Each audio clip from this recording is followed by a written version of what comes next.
ajili yangu mwenyewe. I'll tell you this, you cannot pour from an empty cup. Huwezi kujaza kikombe ya mtu mwingine, ya mtoto wako, ya mume wako, ya familia yako, kama we mwenyewe hujajijazia kikombe chako.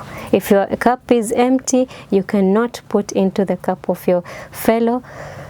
You can't put anything because hakuna kitu yenye unamsaidia. Hiyo ndo sababu tunaregeshwa nyuma. Hao watu wenye tunawapenda wanaona huyu hanipendi because we mwenyewe hujipendi. So hakuna mapenzi unaweza patia na mtu mwingine. So start loving yourself. Start drinking enough water, exercise, stretch, do what you like. Kama ni vitabu unapenda kusoma, soma hizo vitabu. Kama ni nje unataka kutoka, toka nje kidogo, kula hewa, walk around, go in the sunshine, kunywa maji kwa uzuri, kula chakula mzuri inshallah, na Mwenyezi Mungu pia atatusaidia inshallah.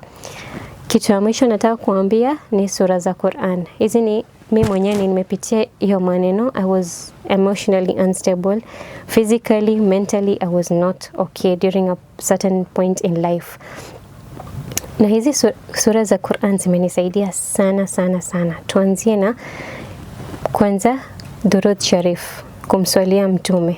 Kumswalia mtume sana ukiwa na jambo yenye inakusumbua, kama kuna stress ama nini, anzia na kumswalia mtume sallallahu alaihi wasallam. Kitu ya pili, sura Fatiha. Ukiona jambo yoyote, you don't know what to do next, you don't know what solution to look for, sura Fatiha. Anzia na sura Fatiha kwa wingi. Sura Bakara pia iko. Kuna dua ya Nabii Musa, kuna dua za Nabii Suleiman, kuna dua ya Nabii Yunus akiwa ndani ya samaki. Hizo madua ndogo zifuatilie. Fanya dhikri. Ukitengeza chapati, fanya hiyo dhikri. Ukipika, fanya hiyo dhikri. Ukiwa mahali popote, fanya hiyo dhikri. Hata kama saa zingine huwa unakosa swala, kwa sisi, mimi naelewa wanawake tuko na watoto wadogo, lazima tuangalia watoto wadogo, swala huwa inatupita. Jaribu ufanye dhikri. Mtoto wako akikusikia unafanya dhikri, yeye pia mental health yake, hata kama akiwa mtoto mdogo, itakuwa sawa. Unalea mtoto, unamleta mtu mpya ndani ya dunia. So make sure unafuatilia hizi madua ndogo inshallah, na Mwenyezi Mungu atatusaidia pia.